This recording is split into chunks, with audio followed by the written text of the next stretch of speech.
Good evening, everyone. Welcome to the Woodbury Library virtually. Tonight's event is going to be really fun. I've been looking forward to it for a long time. I hope you had a chance to watch Mines and Mysteries, Woodbury's Copper Mine. If you didn't have a chance, it will be always on our website. We have a special section on our website just for the copper mine and the history of it. Tonight we're going to learn how the discovery of a small cave along a trail turned into something much, much bigger, and a little bit about the mining history connected to Woodbury. We'll first hear from Jeff Sherman, self-proclaimed rock hound and sharp-eyed hiker who first noticed the hole in the hillside. And then we'll hear from filmmaker Mike Sandone, the creator of Mines and Mysteries, a web series about exploring abandoned mines in Connecticut and New York. And followed by award-winning historian Susan Shepard, who discovered old documentation that appears to confirm the original miners were in fact exploring for copper at this site nearly 300 years ago. So we were going to hear from Jeff first, and then we'll go progressively on. And when Susan is finished, we'll open up the floor for questions for everyone. So welcome.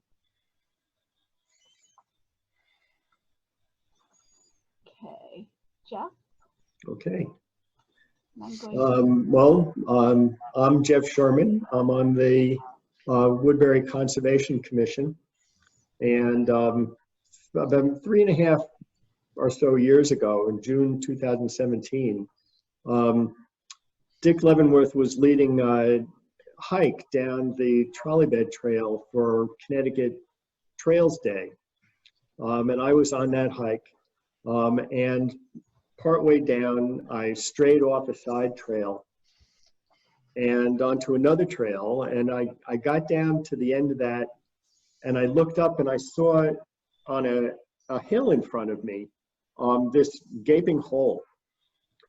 And I thought, well, this is something interesting. You know, we were, one of the reasons for taking a hike on that trail was the town wanted to increase, the town wanted to use that trail as a point of interest. So, I looked at that hole in the side of the hill and I thought, well, if there are going to be more people traveling on this trail, what happens if somebody comes down here and takes a look at that? I mean, what exactly was I looking at? So I went back to the main trolley bed trail, and I started talking to a couple of people, and I met Pete Raza, who's a naturalist. And he said, well, this sounds interesting, so let's go down and take a closer look. So we went down and took a closer look, and we got up to the hole in the hill and saw that the inside was squared off. And we poked our heads inside and saw that there were drill holes in there. So we went back to the main trail. And I think at that point, I talked to Dick. And I said, there's something down there. And he said, oh, yeah, that's probably the entrance to an old copper mine. And I said, the entrance to an old copper mine, well, where can I find out more about this? And he said, well, there's nothing, it's not on any map. It's not written down anywhere, and except maybe in old pieces of information about old Woodbury. And I thought, well, this is kind of interesting. Does it have any significance? And I got to talking, and Pete Raza spoke up and said, well, he knew Nick Bellantoni, the Connecticut State Archaeologist Emeritus. And I thought, well, that would be interesting, having somebody like that take a look at this to see if it had any kind of archaeological or historical value. Then at that point, a while later, Nick came down and took a look at it. And he said, well, this is actually pretty interesting. Yeah, I think this is something worth pursuing, worth doing some research. So I thought, okay. I'm gonna see where this takes me. And along the way, I was getting some help from, for instance, uh, David Taylor, who was the chair, is the chair now of the Conservation Commission. I would, he was a sounding board who was very helpful. And Pete then said, well, you know, Pete Raza said, you know, there's somebody I know who knows a filmmaker, Steve Millet, who was the, I guess, the coordinator of Central Connecticut Grotto. Knew Mike Sandone, who was, he just told me he's somebody who's making films about early colonial Connecticut mining. And I thought, well, then now that would be somebody interesting to have come down and take a look at this. So there was Nick Bellantoni, who said, yeah, it's worth pursuing. And now, you know, Mike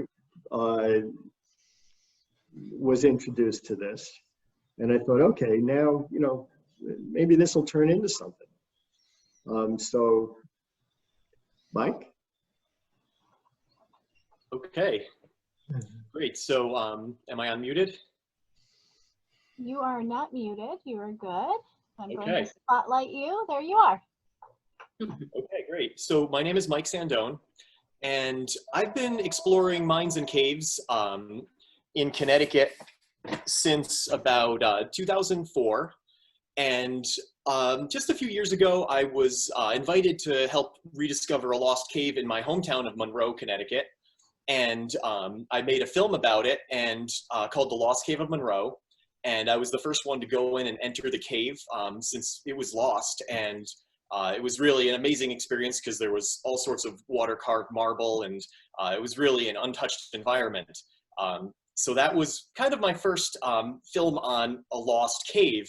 And after that project, I began looking into some of the early legends of lost mines in Connecticut, and realized that we may be able to find some of these sites using a new technology called LiDAR and other new technologies that are coming out, and just, you know, good old-fashioned research. And I decided that I was going to do a film on the mines of colonial America, starting with you know, the very first settlers. And a lot of that history happened right here in Connecticut. So I started going out and researching sites, and, you know, going out looking for sites. And I realized that there was a lot more to the story than just the mines themselves, but there was actually a story of kind of the early days of the American entrepreneurial spirit taking hold in the colonies, and really the creation of an environment where the Industrial Revolution could really flourish, and through creations of corporation, or very, very early corporations to mine these mines, and sort of how we went from really, you know, pretty primitive agrarian society to a society that could produce metals and mine metals, and become, by the Revolutionary War, more of an industrial society. So that story is what I hoped to learn about by going out and seeking these lost mines from colonial times. So I was, you know, while I was researching these mines, a friend of mine, Steve Millet, mentioned to me that someone had just found a mine in Woodbury. And I was very intrigued. So I met up with Jeff Sherman and Peter Raza to go take a look at it and see what they had actually found. And it was an actual mine. I was actually amazed that I saw drill marks, and because so many of these supposed mines are really just kind of natural fissures in the rock or overhangs, but this was real. And I began doing some research on it. I didn't really know too much about mining in Woodbury, but there was not a lot of information on it. The Mineral Resource Database, which is put out by the United States Geological Survey, had nothing on it, which is surprising because it's a pretty thorough database. So I really started delving into the records of the colony of Connecticut. And that's when I found some information on it, and realized there was a story here. And we began making some proposals to do a project at the site with the town.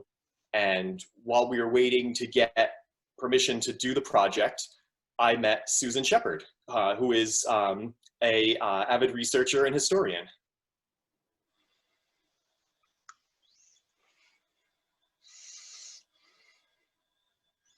I just like to say a word about one of the ways I think Susan got involved.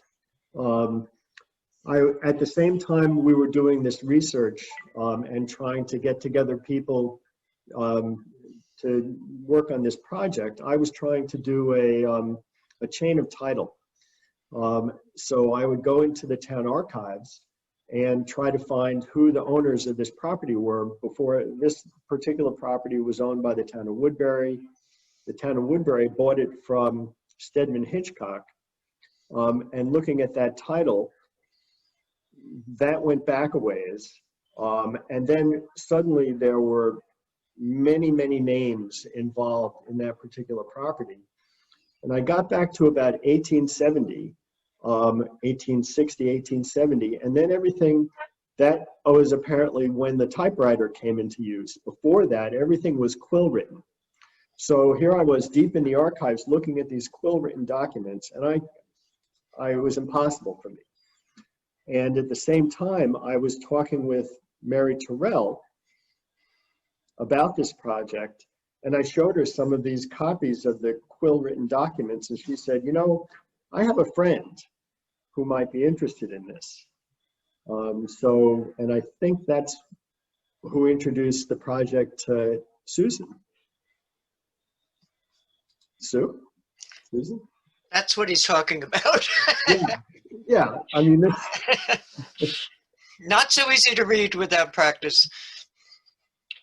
My turn now? Yeah. Okay, the most interesting aspect of this particular mine is the history of Woodbury is full of stories of varying degrees of truth. Most of you from the area are familiar with Mine Hill in Roxbury, which actually did have a mine that became profitable for a short time, and that was an iron mine. The problem with Woodbury is that it has a little bit of everything and not enough of anything when it comes to minerals, but there was great enthusiasm for trying to find something. And with a little digging and knowing that there were many stories of copper being found and very little geological evidence of copper being here in a sufficient quantity to be economically worth it. And the fact that William Cawthron in his History of Ancient Woodbury said the copper mine attempt was on Mine Hill in Roxbury.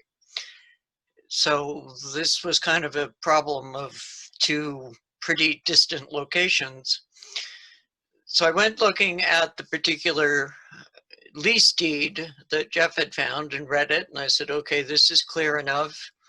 1731, normal for the period, the colony of Connecticut required a corporation to be formed. It was formed.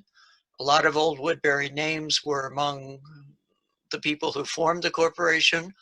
There was zero evidence that anything ever actually came of it. And it looked like this might be the two stories coming together.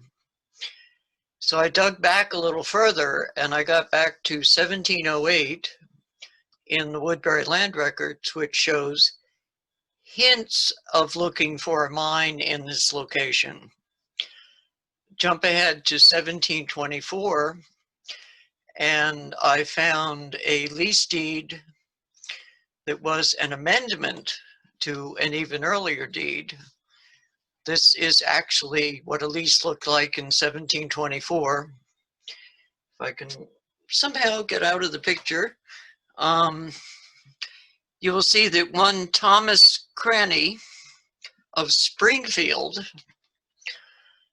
came to Woodbury and took a lease of pretty good size, and that John Sherman, who was the town clerk, recorded it. And he took it from John Chrissy, who was the son-in-law of John Hurd, and you're all familiar with the Hurd house. So dig and dig and dig and dig, and there are hints that he could have taken as many as 8 different leases. Haven't found them all yet. The other question was, who was Thomas Cranny? He is not a figure in the history of Woodbury in any way, shape, or form. And Springfield, Massachusetts in 1723 was quite a trip. So took quite a while to track him down. And yes, indeed, he did come from Springfield. He came to Stratford first, and as you know, Woodbury was settled out of Stratford. And he apparently was a neighbor of the Sherwood family, the same family that is now in Woodbury and has been since almost the beginning. He would eventually marry the widow Abigail Sherwood, but this apparently had nothing to do with his mining interest. He was simply a young guy. He was about 32 when he took this lease out, and he wanted to make his fortune. He came from a family of 11, which was the peculiar union of a Scot seaman indentured servant who came to Hartford and married a very wealthy Northern Connecticut, Southern Massachusetts Puritan who was already the mother of an illegitimate daughter. So the story just gets more and more complicated. Suffice to say, good old Thomas didn't have much opportunity on his home ground around Springfield.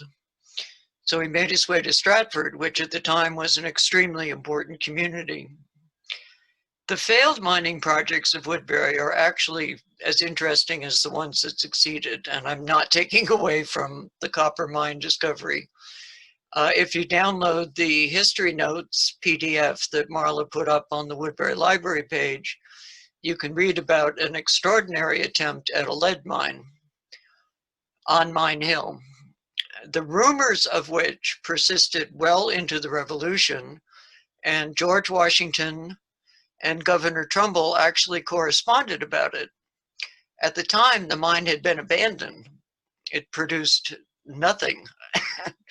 But so great was the need for copper, lead, any kind of ore, that the rumors kept going. The interesting thing about the copper mine on Mike and Jeff's project is it does confirm the stories, and it does relocate the story to the correct location, which is not Roxbury. And the mine has zero evidence of ever producing economically valuable material. There was an interest in building a smelting capacity. The owner of the land was going to take a certain percentage of the ore as his payment. There's no evidence he ever received anything. They were going to build a tool works, which most early mines had a blacksmith on site to repair and sharpen tools. And the other question is, who did the actual mining? A very knowledgeable guy by the name of Jim King took a look at things, and he said, well, it was probably Cornish miners. There's some evidence of that. This could be. People from Cornwall, England were very, very skilled miners, and they did come here. Much later, they did come to Connecticut in very large numbers and actually ended up going out to the Midwest around the Great Lakes, where they became very significant mining communities. For here, we don't know. We know who the owners were. We know they were very wealthy early settlers of Woodbury. There's one guy that I suspect may have been doing a lot of the actual work along with some kind of skilled mining assistants, and that was a Mr. Wheeler. And the Wheeler family did own land that abutted the area just to the north. We know that the mine was probably doing nothing by 1738. Archaeologically, can that be proven? I don't know. It would not be uncommon to start these mines, find out it was just an awful lot of work to not get much, and move on. Rumor has had it for as long as I know that there could be as many as 8 attempts to mine in that immediate area. This, however, seems to be the real winner. I think what would be most interesting is if we moved on to questions, because I'm sure you all have a lot of questions about how the heck did this work out? Why were there so many attempts to mine in Connecticut and really not much amounted to it except for the iron mining in the northwest corner, Kent, Salisbury, etc. What do you think, Marla, Mike, Jeff? And I'm sure there are questions about how did Mike pull this all together, because his video is fabulous if you've had a chance to look at it. The video is wonderful. I hope everybody did have a chance to view it. But we are keeping it permanently on our, if that's okay with you, Mike, on our website under the Copper Mine. So, thank you. Yeah, I would also like to suggest that anyone who hasn't read the documents from Jim King and from Susan Shepard really should. I mean, they're just wonderful. They're amazing. And they're also on the website, like Susan said. Yeah. So if you have a question, please unmute yourself and ask away.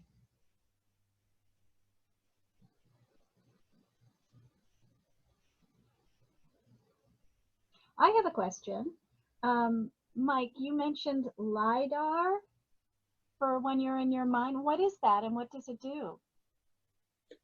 Okay, yeah, so that's a good question. I didn't use that very much to find the Woodbury mine because Jeff kind of happened upon it, but I did use it to search the area for other mines. So LiDAR is a type of radar that is, it's applied from flying kind of in an aerial grid over an area. So the entire state of Connecticut has been LiDAR mapped, and those maps are available to access free for everyone.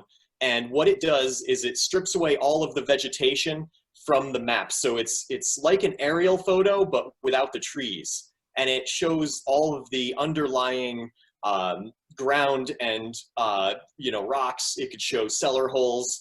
It could show any sort of man-made structures that you would never get to see through the aerial photos. So before this was available, I would use aerial photos to look for waste rock piles or anything that looked man-made, but not with very much success. After LiDAR became available, I was able to see waste rock piles and even mine entrances, adit, trenches, shafts and pits from prospecting. It was like this whole world of colonial mines became available to view right from my computer. And that's sort of, I used it around the Woodbury. I looked around the Woodbury mine a little bit to see if there were other workings. Like Susan mentioned, there may be more workings. Usually when an area was prospected, they didn't just try their hand at one spot. They were doing either test pits or some sort of prospecting all around the area to see if they could find any more of the ore. So when I started using the LiDAR around the mine, I saw all sorts of pits and shafts and stuff like that, and I got really excited, and I drove over there and ran out in the woods and started finding them based on my coordinates, only to realize they were actually perk tests from doing septic system testing at some point around the mine. And so my what I thought could have been a discovery didn't yield any clues for finding more workings for the Woodbury mine, but it has revealed other colonial copper mines from the same era and even earlier than the Woodbury mine. So it is very useful.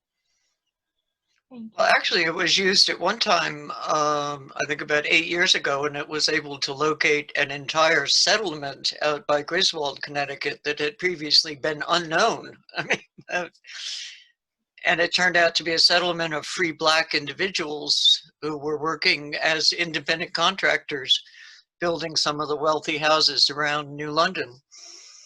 So that was an exciting discovery. That is.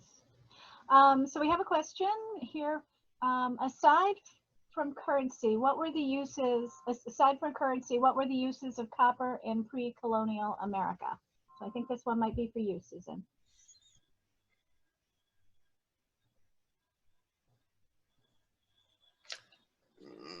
Mike, do you want to address that? Oh, I can come in here. So, first of all, the copper that was being mined in Connecticut was not for local consumption.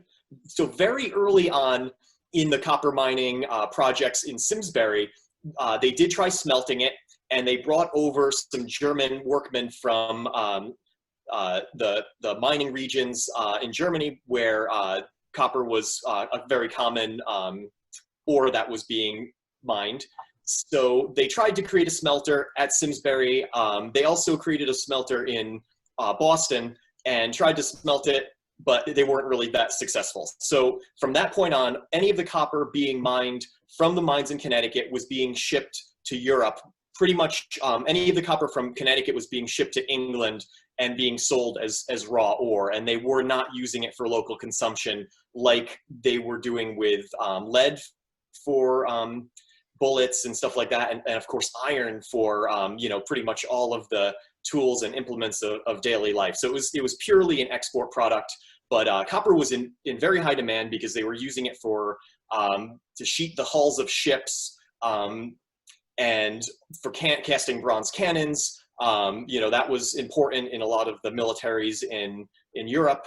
It was very high in demand all across Europe. So you know, it was a hot commodity, but it wasn't really meant to be used by the local colonists here in America. In 1731, when the mine in Connecticut actually had a corporation formed in order to mine it, Connecticut as a colony had to report frequently to the Board of Trade of the English king. And they had to report everything: fur, timber, iron, copper, anything that might be of value to England, because England was not interested in doing a social experiment. They wanted trade and income and commerce. And the report for 1731 is filled with enthusiasm about copper and iron and all these great things they were finding. By 1748, the report to the Board of Trade said, "We've given up on everything except iron." And this is pretty much what happened. And if you go up, particularly to Kent, you can learn a great deal about the iron industry in Connecticut. And of course, we have Mine Hill and Roxbury, which I hope everybody gets to visit, both Kent and Roxbury, to see the remains of the iron industry there. Thank you. I'm sure that you have some questions. Yes, Marge Smith, you certainly did have an interest in copper. The question was, had Governor John Winthrop expressed an interest in copper? I'm going to chime in just quickly. In full disclosure, I'm a good friend of Susan's and have been watching her plowing through all of these old documents and unraveling all of the different spellings of the name. Cranny, Craney. She's incredible. The amount of work that she was able to, I've learned a lot from her about how to read that old chicken scratch that came out of the quill pens. But one question I did have was whether copper was something that John Winthrop and therefore the Royal Academy or whoever it was thought should be found here. They wanted to find everything. John Winthrop was really an alchemist in the old-fashioned sense of the word. He was a chemist. He hoped to be skilled as a metallurgist, and I know Mike has done some work on what could be a Winthrop mine, which is called the Ring Mine. He was most interested, I think, in gold, because who isn't? But copper, iron was kind of one of the lesser metals at that time because of the difficulty of dealing with it. But being able to work with copper has been a skill that's been around since the Egyptians, if not earlier. So if they had been able to find a sufficient way to mine copper, that would have been a huge plus for the colony of Connecticut. The real interest in mining here, in any sense, for anything like copper, kind of died when the Midwest got opened up, because out there around the Great Lakes, you have these huge open pit mines, which is oh so much easier than drilling and blasting and digging. If you really want to know how Connecticut kind of transitioned from Puritan to, I guess you would say, Yankee, to a trade-oriented exploitation of natural resources in the good sense community, it's very much worth reading a book called Prospero's America by our state historian Walt Woodward, which goes into John Winthrop and his story and the terribly complicated life and mind that he had as a highly intelligent man, extremely well educated, but still very much a Puritan and very much a 17th century thinker.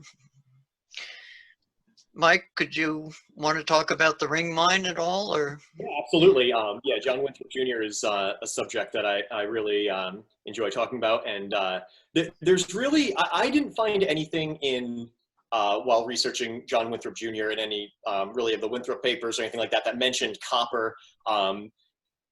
You have to also realize when John Winthrop Jr. came to America, this was a completely new world, and the resources that lie just out in the forests and on the frontier, which wasn't that far away from the settlements, was really completely unknown. So he was probably thinking that there would be similar resources to what was being found in Mexico, which was vast silver mines that were extremely rich. And why not? Why wouldn't there be something like that here in the New World? So he was really going into this thinking precious metals, gold and silver first and foremost, and really the first mine, one of the first mines in America, was a mine that Winthrop purchased off of the Indians in 1741, and it was what he thought was a silver mine.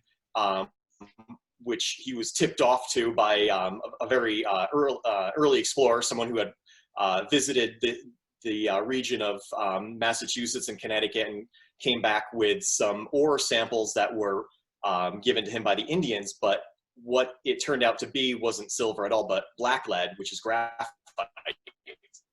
So although he did purchase the mine, and he had high hopes for it producing silver, he had all sorts of a transportation route worked out to get the ore to New London, which he hoped would be a kind of a center of alchemy. New London was a town that John Winthrop Jr. founded, and he really had high hopes for this black lead mine funding this town, but it just wasn't to be. He sent the ore samples over to England, and some people said, yeah, this could be a rich silver mine, but one of the really knowledgeable alchemists that he was in touch with said, no, this is just graphite. Not that it's not worth anything, but it's not the silver mine that you hoped it to be. And he really didn't pursue mining it. He did draw up a contract to have it mined early on, but we don't know if it was ever worked in the 1740s. And something interesting to note in that is that he described the way of working the mine as using fire to heat the rock and crack it to mine it, because we don't think that drilling and blasting was used at that time. So that document is important because it gives us a way of dating some of these mines. If you see the drill marks in the mines, it's probably something that was mined in the early 1700s when the German and English miners were brought over. If it doesn't show the drill marks, it could be something earlier because they were really just using just sheer brute force to remove the ore or fire setting, like was mentioned in that document. So there's a few interesting pieces of information we can use to help date the mine, but yeah, unfortunately, copper wasn't really one of the things he was looking for. It was mostly silver and gold, and there's some stories of finding gold in Connecticut and some stories of finding silver in Connecticut. And should I talk about those stories real quick? I don't want to get too far off the subject of the copper mine, but I'd be I'm happy to. giggling about the great silver mine scandal of Roxbury. Oh, that's a, yeah, I mean, Roxbury is a very interesting story as well, because that really, you know, it's important to kind of understand the times when these mines were being worked. Not, you know, if you focus too much on just the history of one particular mine, you kind of lose the big picture of what was really going on in the colonies at that time, and the colonists' attitude towards mining. Yeah, the context is what's fascinating about this. No, sure. Well, basically, they were trying to find anything that could be of value because this was truly, truly a wilderness. I mean, Woodbury was settled in 1672, and it was originally chartered in 1659. I mean, think about it. There was nothing here. The silver mine scandal was actually after the revolution, but it's a German company that decided they could mine for silver on Mine Hill, and there are indeed traces of silver there. But again, you get into the problem of how much does it cost to get it out, and is it worth it? And the mining engineer, quote unquote, that this German company brought over to work on it was sending back glorious reports. And turned out that to a certain extent he was salting the dig by bringing silver and putting it in the ground to dig out again. And when he literally tried to flee, having been found out, it was a black slave who was loading a wagon, and some boxes broke open and they were full of silver, a combination of which he had brought to the site to fake it, and some of which was actually found. A couple of the silver attempts, it is known where they happened. There is now no trace of silver. Yale School of Forestry sent quite an interesting group up to work with the Roxbury Land Trust on just that. And their conclusion was, why did anybody ever think there was silver here? Good question.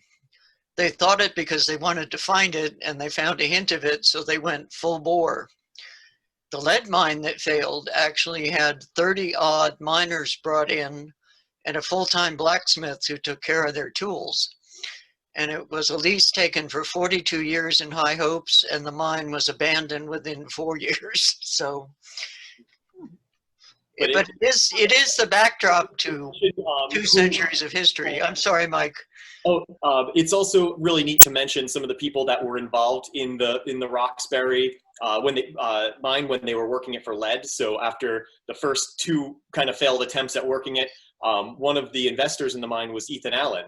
So, you know, it's all these people that we kind of consider the, you know, founding people in America, people that have, you know, stories around them. They were all entrepreneurs who were really willing to kind of take risks with these mines. And Ethan Allen had invested in an iron furnace, and he sold his share, which I think was an 1/8 interest in this iron furnace that was fairly successful, and invested in this lead mine, which was not successful. So he pretty much lost everything in the Roxbury, lost faith in the Roxbury mine when they were mining it for lead and silver, and then went up to Northampton, Massachusetts, and tried another lead mine up there that dated back to Puritan times, dated back to the 1670s. So there's this constant kind of, you know, reworking of these old mines, trying, you know, people thinking that they could do a better job on it, or maybe investors who were willing to put more money into it, or new technologies where European miners are brought over to work them, and then the mines go abandoned, and, you know, they're tried again when some new technology comes out, like steam engines, for example, to pump out the water. So it is interesting that these people were pretty much really willing to risk quite a bit of money on something that had no, there was really no science to it. They weren't drilling core samples and, you know, seeing how big the ore body was. It was almost like gambling. Well, anybody who knows Roxbury at all knows there's Gold Mine Road.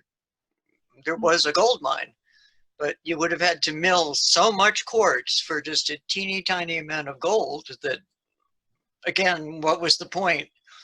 But it was a very exciting prospect, I'm sure. And Marge Smith and I have looked at deeds in Kent where people in the mid to late 1700s were actually buying and selling eighths and quarters and 24ths of their ownership in possible iron-bearing ground.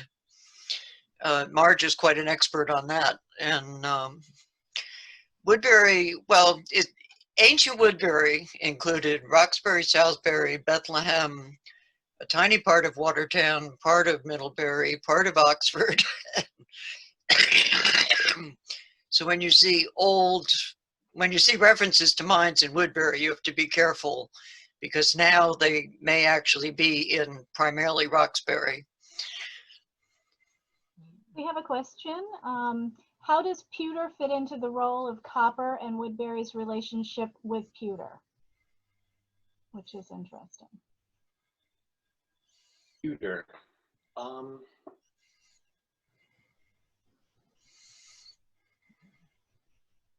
I can't really speak to that because pewter.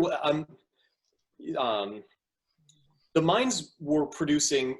The copper mines were really producing a raw material that was sent to England, and then we would purchase the finished copper or brass or bronze from England. So I don't really know if pewter had any relation to the copper mines. I don't think it had any relation to the lead mines here.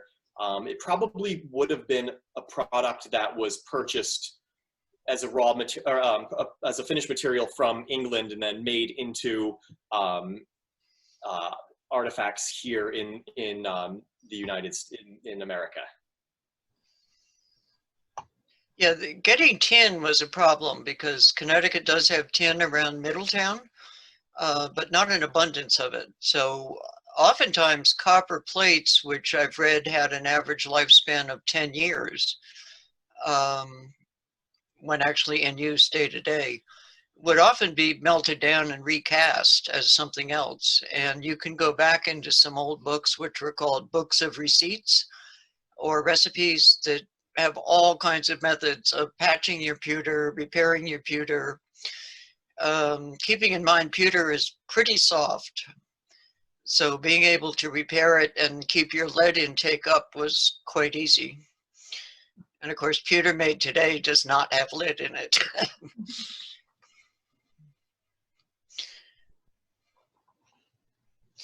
Are there any more questions? When you, Mike, when you're discovering these caves and you go in with all of your equipment, and I was amazed at how clear the view was from within the cave when you were inside. Do you ever run into any difficulties? Has there been anything that, you know, has been alarming? As far as exploration, or more as far as filming? Either.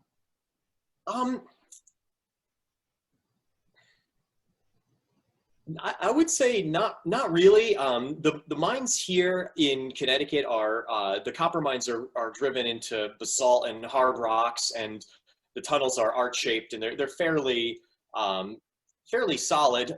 We don't really run into any issues exploration-wise. It's more finding the sites is the difficult thing, because most of them have been lost to time, and maybe the region is known where there was once a mine, like you know, I'm looking for a black lead mine in Union, Connecticut, and there's an entire hill that's called Lead Mine Hill, and there's a road that's called Lead Mine Road, but I can't find any traces of this mine whatsoever. So the real difficulties are actually finding the sites. As far as filming, there are some difficulties with lighting, of course. There's some difficulties with camera gear being rugged enough to bring into the mines.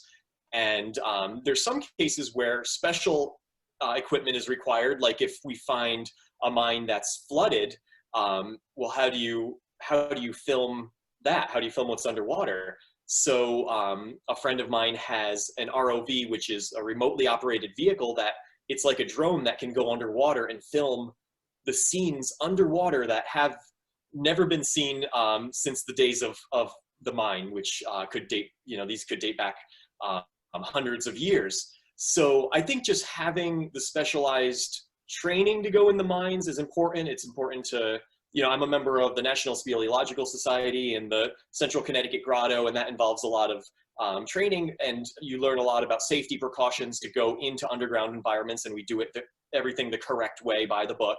And then you have the difficulties in capturing the scenes underground and making it something that you can show to people to give them a sense for what it looked like back then. And that's difficult to do, but with the cameras and the technology that we have today, it is possible. I think one of the important things maybe, and just as an aside, thank you, Marge, for the note on Ed Kirby, who is a preeminent treasure in Western Connecticut and many other places for his knowledge of early industry, early mining, and most especially the iron industry. He really wanted to be here, but unfortunately that just didn't work out with our new date. And Mike, I think you know some of Ed's work. And of course, yeah. To the rest of you, do check out the Sharon, Connecticut Historical Society site and see some of his books, and you'll be amazed at what this man has accomplished. And he is a geologist. He knows what he's talking about.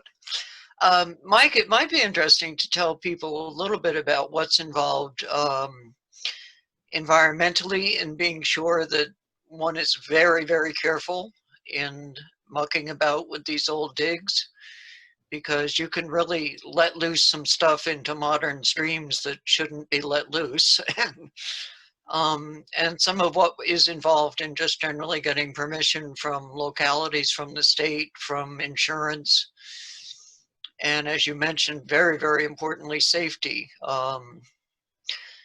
For example, I have asthma. There is no way I am going to go into a cave. It would be very foolish to do that. And most people should not, without training and equipment, go crawling around looking for crevices to dive into. Mike? That's an excellent question, because I do want to first of all mention that you cannot just go out and start walking through the woods looking for mines and digging, and certainly not do any sort of metal detecting or removing artifacts or anything like that. That's a complete no-no. In order to do the Woodbury dig, we needed to dig inside the mine, because we needed to find the ore that came from the mine. There wasn't any ore on the walls of the mine, and we didn't really know if it was even a copper mine. So we needed to do an excavation in order to find something to prove it was a copper mine. And that process was actually spearheaded by Jeff, because he's local in Woodbury, and he was able to submit a application to inland wetlands in order to do that, because the river or the stream that goes right by the mine is very sensitive to dirt falling into it and sediment, and certainly, ore and rock from the mine. You don't want to drop that into the stream. That's a big no-no.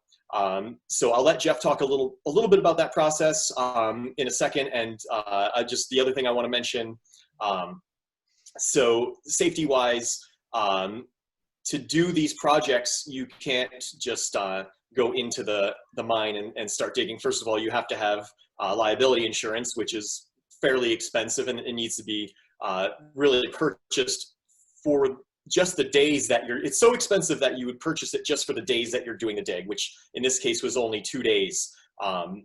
And on top of that, liability insurance for me for filming, which I have to have $2 million of liability insurance for my filming company to film on state land, like for example in Newgate Prison, which is an old copper mine. In order to film in there, I need to have $2 million in liability insurance just to film. So there's a lot of requirements. The big thing that helped a lot was being a member of the Central Connecticut Grotto, because they are the foremost experts on underground exploration in the state of Connecticut.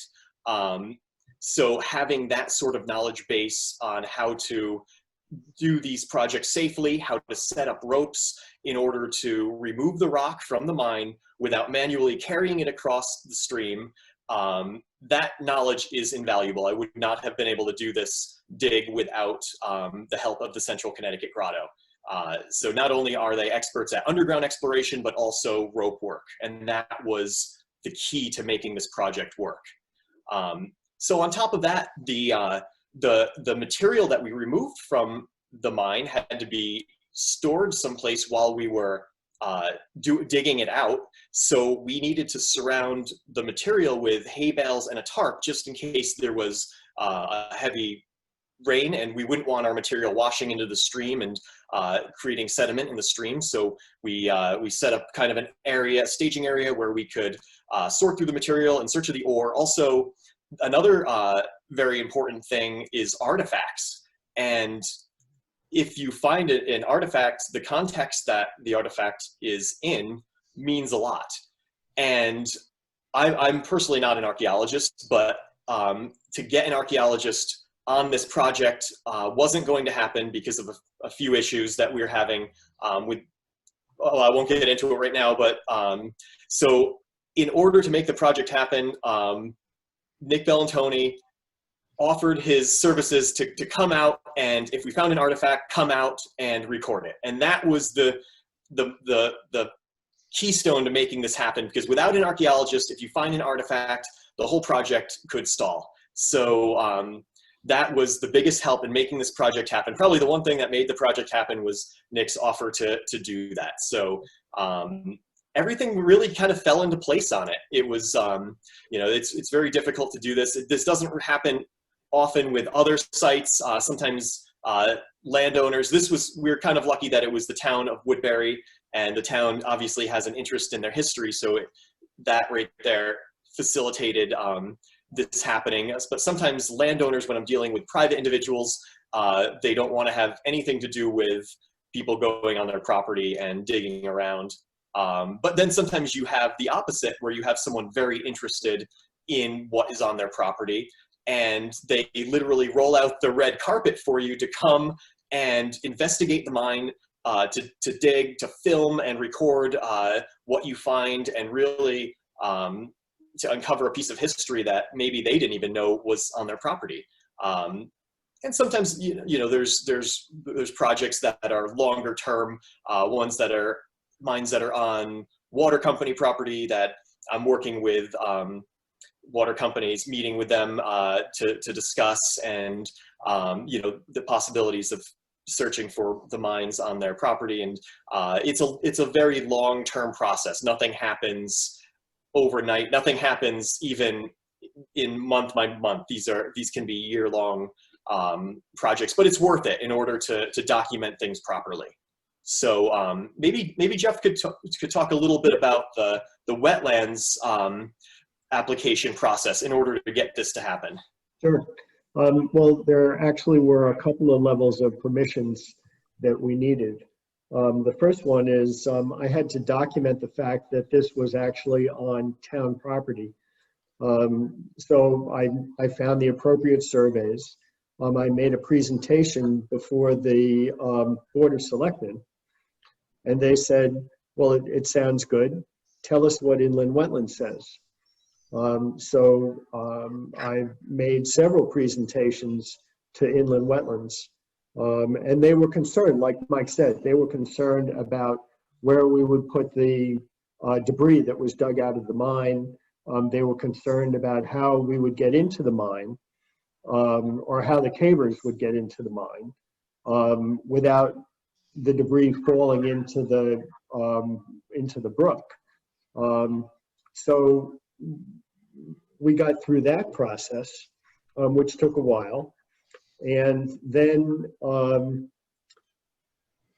we had to find liability insurance. And so I called up, I thought, well, you know, liability insurance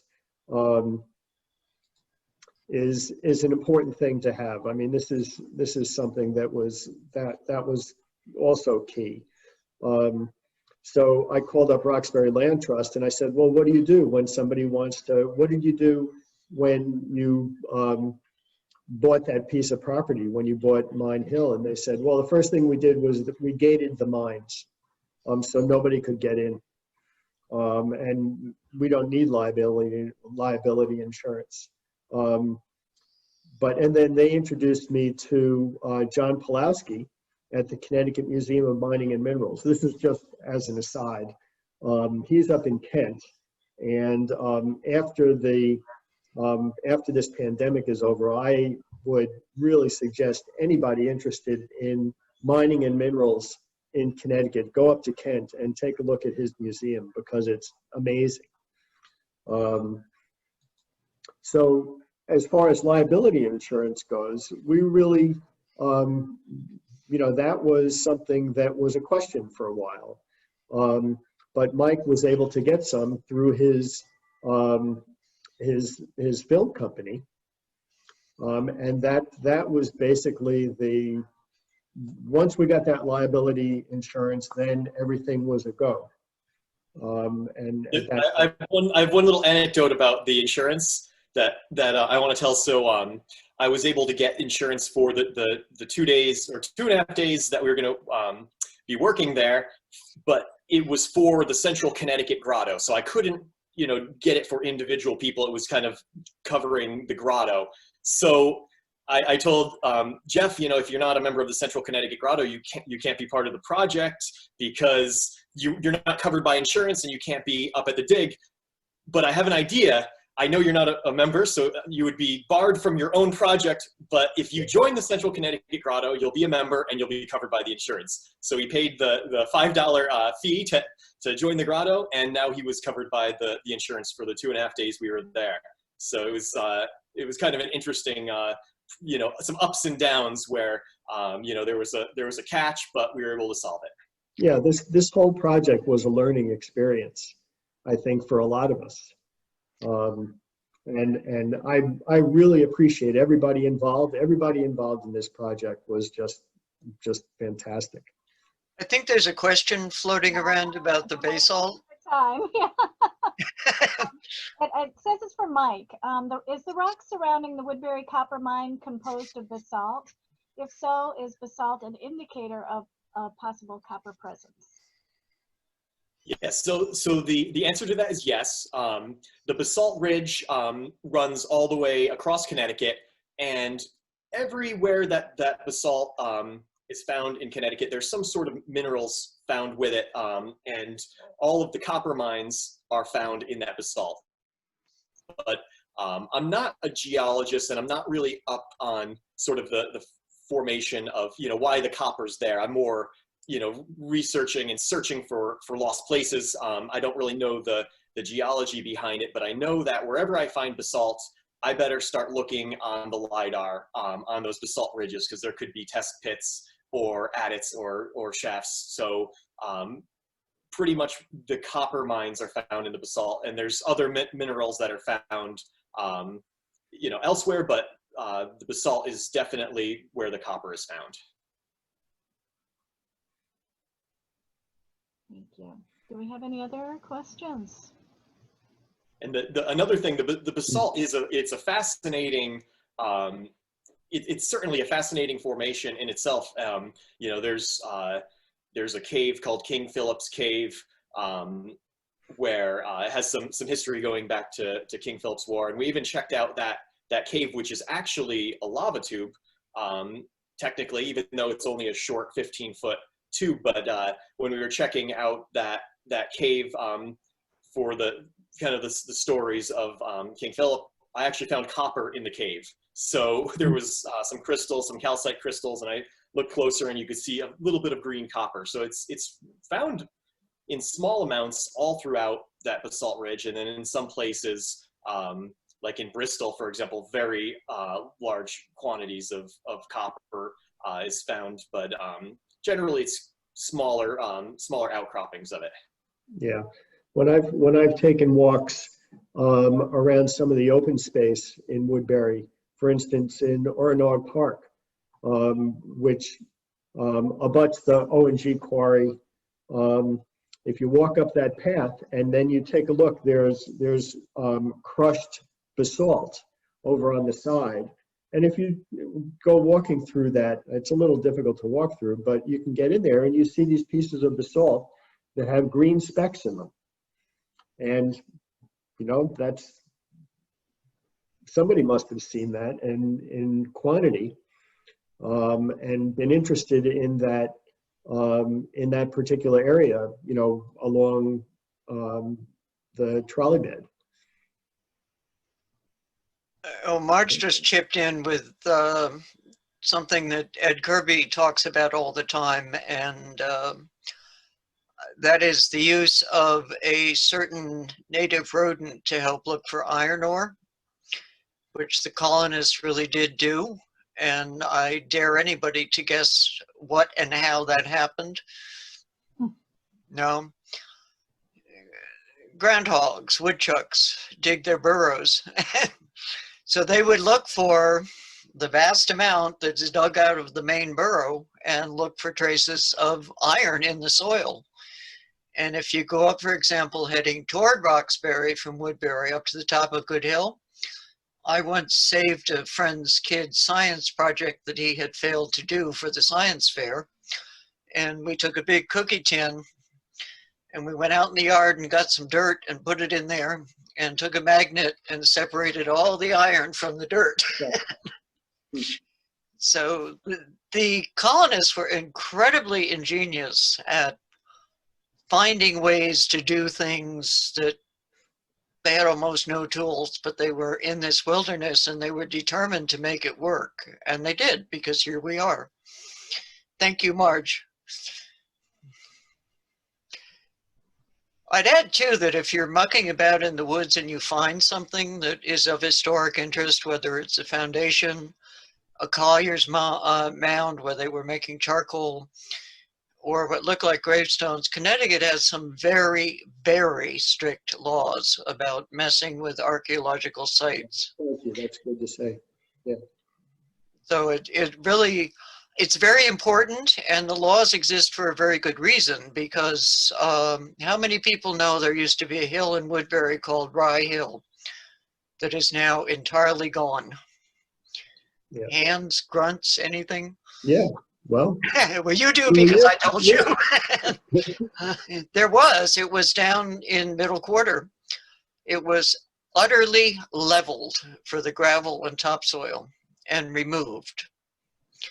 It's in behind where the distillery is now, the beer place. Whatever you call a beer place, not a distillery, a beer making place. A brewery, thank you. Brewery, yeah.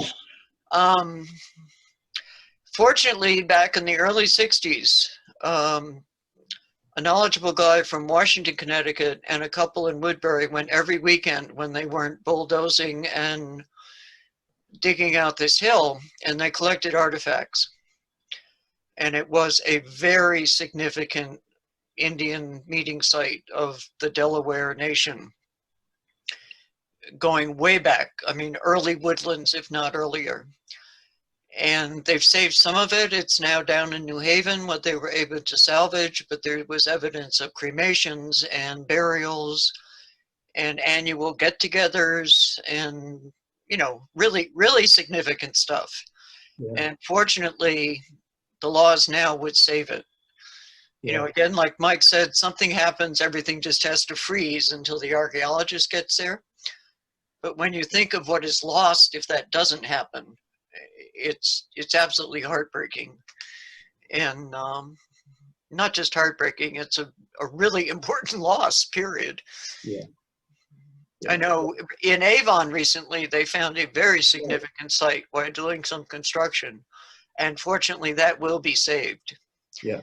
And there are actually companies that work with construction companies and specialize in identifying and helping them through the process if they do find something of archaeological significance. And I think what's very cool about Mike and Jeff's project and the library support for it and the town support for it and the wetland support for it is it shows that the history of any town is very rich in things other than just, don't get mad at me, old houses and churches. You know, there's a lot out there in the woods that the stories haven't been told yet. We need to dig those stories out because they all just kind of got pushed to the side as things rushed forward. We have to remember that unlike, for example, England, New England history moved very, very fast. You know, villages were not in place intact for 300 or 400 years. They were in place for 20 or 30 years, and they grew and they divided, and people moved on in the next generation, and the revolution happened, and people moved to get their land bounties out in New York, and population pressure was pushing people in all directions. So we have a lot of history yet to be found, and I think that's very exciting.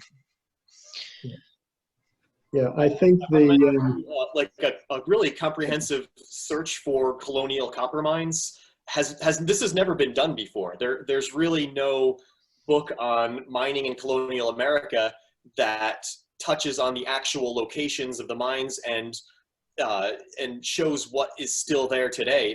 There's a couple good books on mining in colonial America, but it doesn't.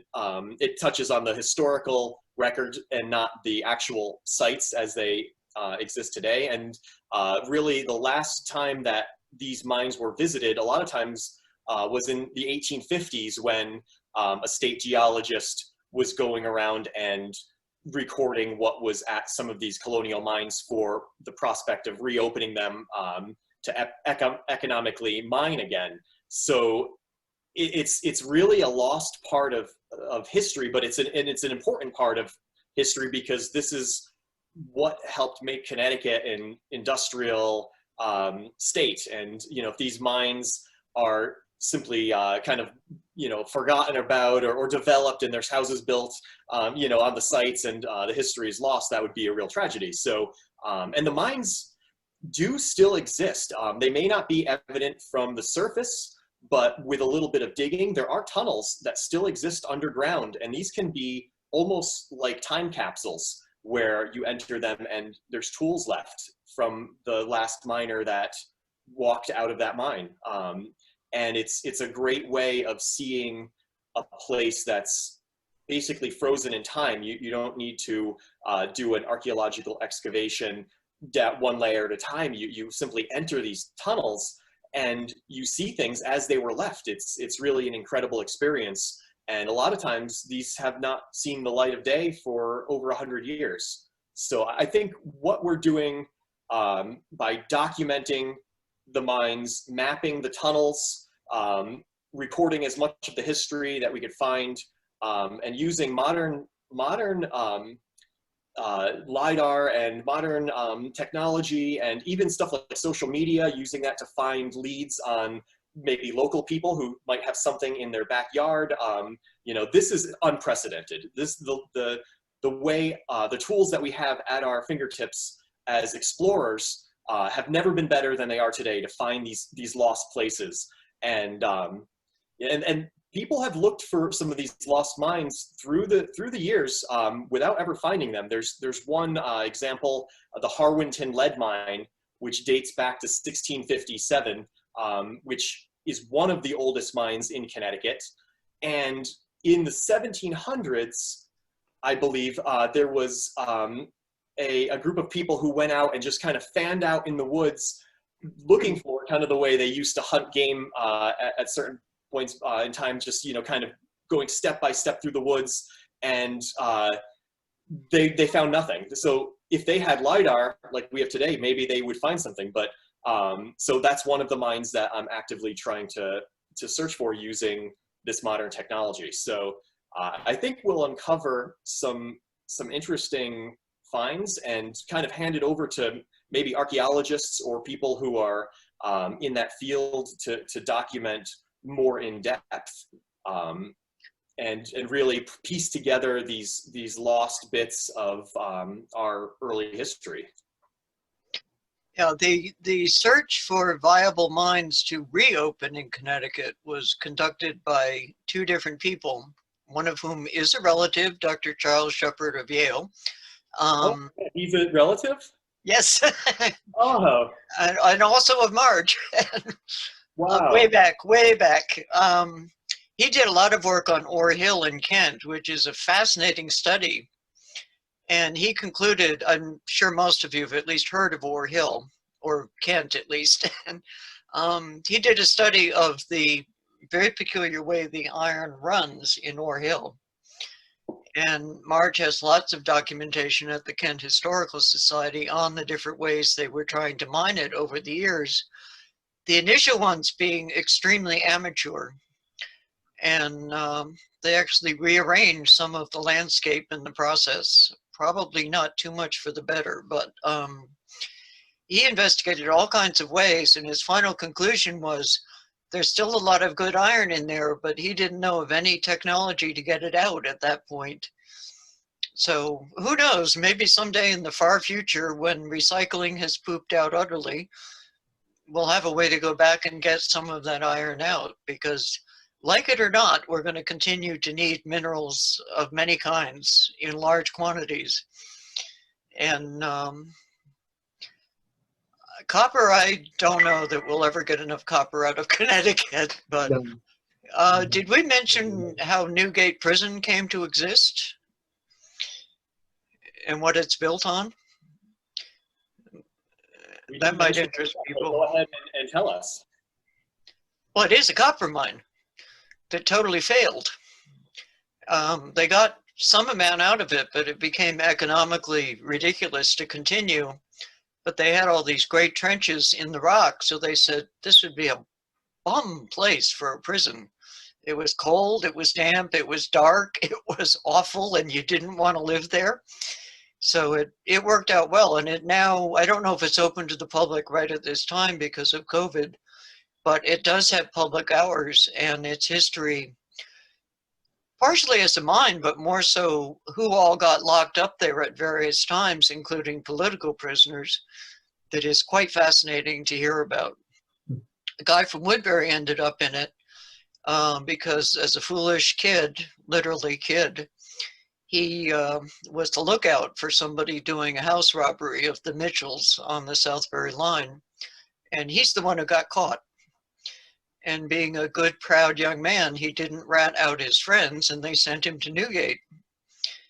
And they even offered him that he could leave if he would just tell who the gang was, and he wouldn't tell. And there's a road in Woodbury named for his family, which is Doolittle Hill, right in the center of town by the Hollow. So these stories just go through everything, and I think they add so much to any town or any area. You know, not that they're going to change the world now, but one thing that's interesting to mention, since you brought up Simsbury, when I was researching the records of the colony of Connecticut, so the state records only have really 3 mines mentioned in them. They have the Simsbury mine mentioned in 1709. They have the Wallingford mine, also a copper mine, and also mined by some of the same people that mined Simsbury. That was 1712, and then they have the Woodbury mine in 1731. That's it. That's all that are mentioned. Those are the only ones that are mentioned in the records of the colony of Connecticut. Of course, there were other copper mines being mined during that time, but it's just interesting that those 3 are the ones that really had corporations formed. Yeah, they're basically the ones that did it legally, because the colony did require a corporation be formed. And there was, of course, a lot of backyard mining going on. That's normal. People don't really change. That's the one thing you learn from history. And, really, the Simsbury mine was at least somewhat productive and actually functioned as a mine that produced some profit. Wolcott, I'm not too sure about. I think you know more about that one, Mike. Yeah, Wallingford. So Wallingford. Right. Yeah, Wallingford was it was mined by the same people, the same investors that were working the Simsbury mine. Well, two of the same people. There was a lot of people investing in the Simsbury mine, but Jonathan Belcher was the main from Boston, was the main investor in the Wallingford mine. And there were times where things would slow down in Simsbury, and he would send his miners to Wallingford, and then things would slow down in Wallingford, and he would send the miners to Simsbury. So the miners that he brought over first were from Germany, and he also had an English refiner named Middleton Shaw, who worked at both the Simsbury mine and the Wallingford mine. And the interesting thing, the Wallingford mine, there was a time where that was thought to be the richer mine, which didn't prove to be true.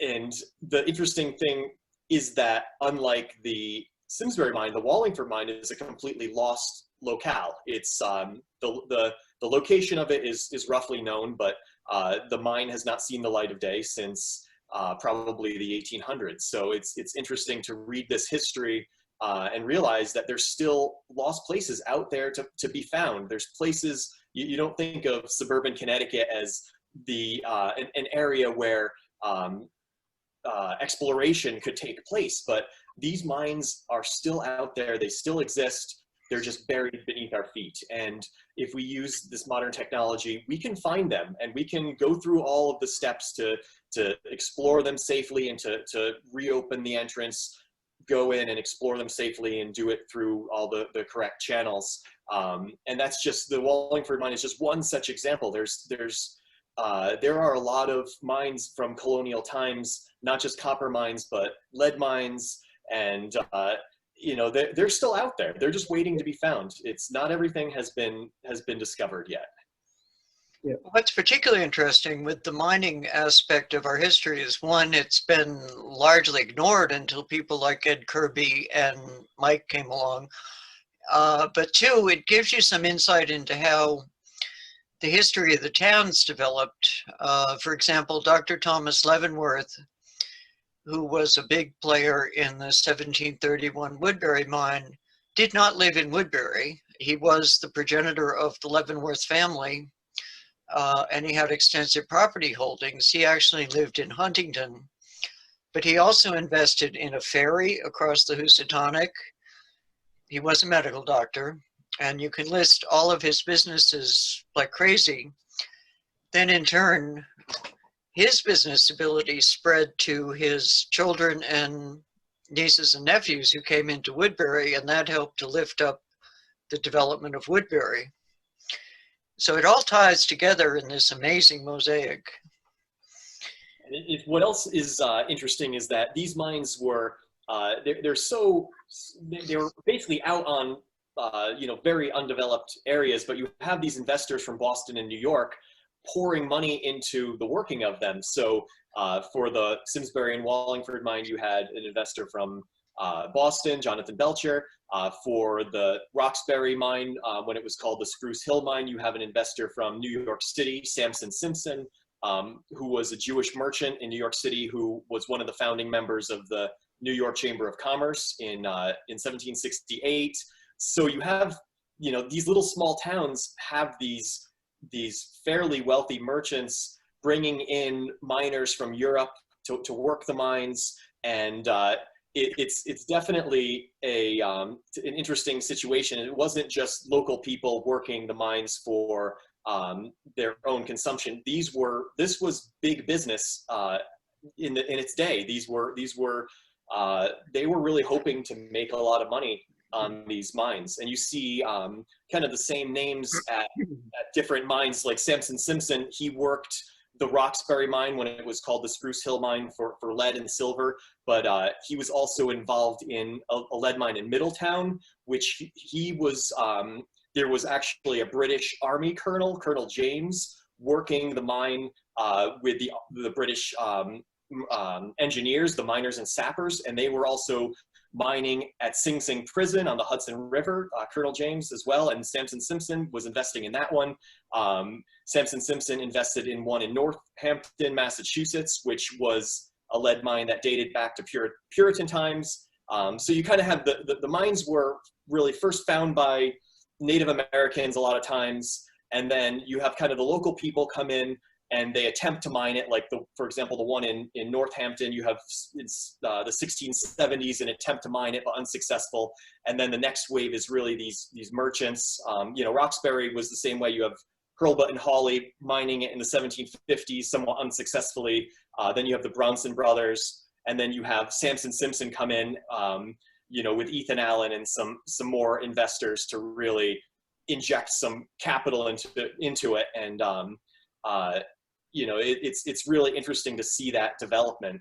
And even in the case of Roxbury mine, when it was mined for lead, after it was unsuccessful, deemed to be unsuccessful, the same guys went up to the one in Northampton together. So you have Ethan Allen and the Bronson brothers and all their miners and 3 slaves leaving Roxbury, or I guess it was Woodbury at the time, and going up to Northampton, Massachusetts to try their hand at that lead mine, and then failing. And then that's when Ethan Allen went up to Vermont. And if he was successful in mining, maybe he would never have had formed or been in a militia in Vermont.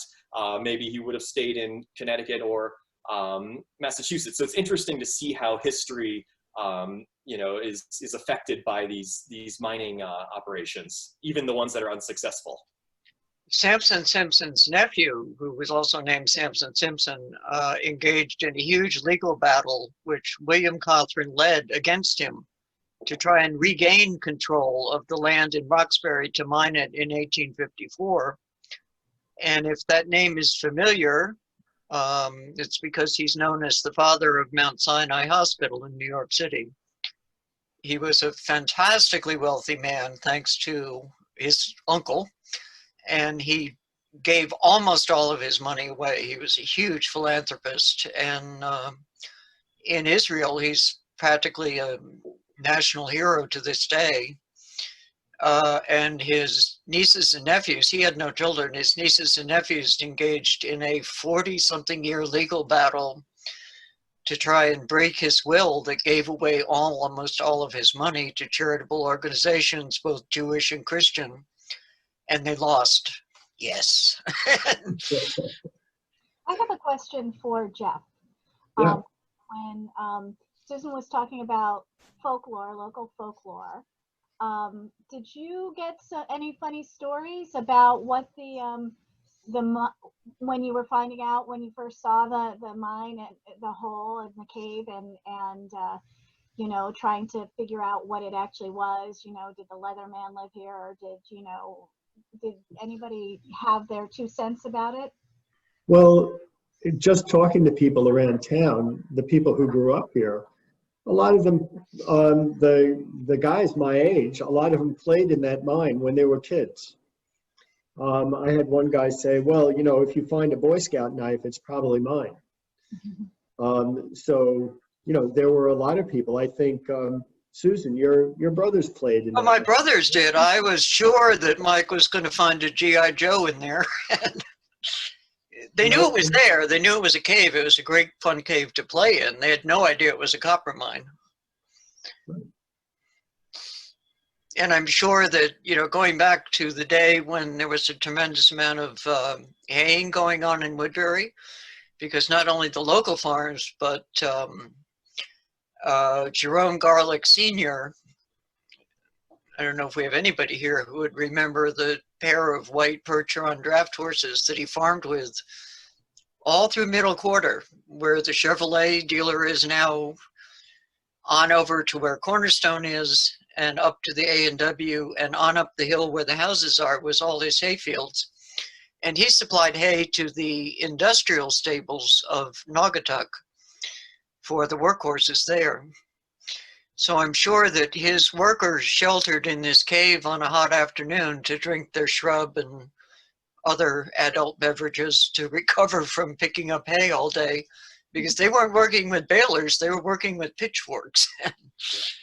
Yeah, there were several layers. There were several layers of debris that Jim King identified in the mine. Yeah, which is fascinating in his paper. Yeah. It was obvious that it was used a number of times. And it may have been filled in and dug out several times. Well, remember that the brook that runs near it has probably changed course and size over the centuries. Yeah. You know, so I'm sure at points it's been deeper and shallower. And the great thing about New England rivers is they wander all over the place, as do most rivers. There's one other question here. Was Sherman Shepard, the geologist, a student of Winthrop? No, he came way after Winthrop. Winthrop.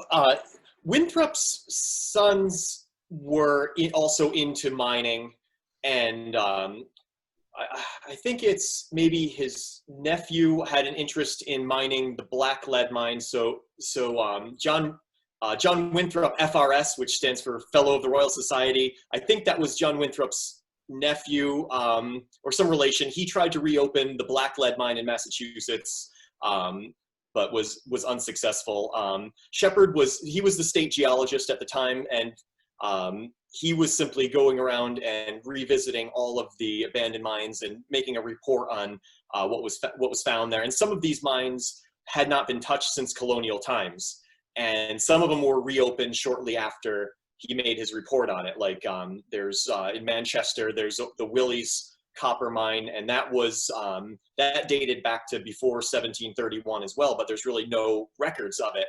And he did a report on that, and it was reopened and pumped out because a lot of these copper mines flooded. That was the reason for abandonment. A lot of times they hit the water table, and you can't bail out the water as fast as it came in. And some of them, like Simsbury, they would have local farmers just around the clock bail out the water.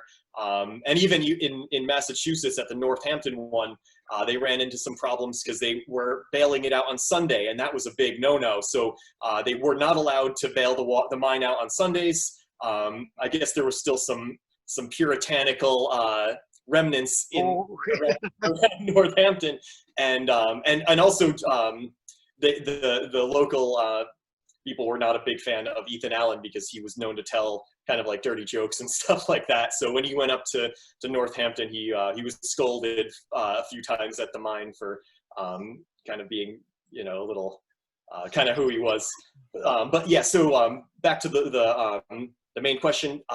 Yeah, Shepard came way after John Winthrop. John Winthrop was during Puritan times, and Shepard was in the 1830s. He was going around and doing these reports up until maybe like the 1850s or so, I believe. Yeah, and then he was followed by somebody by the name of Percival, who basically built off his work, but the state was desperate to utilize anything they had, and they were looking to the West, which by the 1830s, 40s, and 50s, real boomtown going on with gold mines and copper mines and borax mining.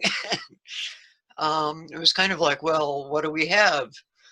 And it was right at the point where the shift was coming to the mill industry, where Connecticut could really take advantage because we have steep rivers, which provide a lot of power. And this was the day when you had to take things to power instead of power to things. So we had mills throughout Connecticut, as I'm sure you all know, including Woodbury. A lot of them, Scratchville up in Weekapimi, along the Pomperaug, they're gone now. And it wasn't until 1955 with the Great Flood that literally the economy of Connecticut changed from being a mill-based economy to having to go into more modern methods. And of course, things again had changed, and you didn't have to bring things to power. You could take power to things. So you could set up your milling operations where the raw material was, instead of having to depend on rivers.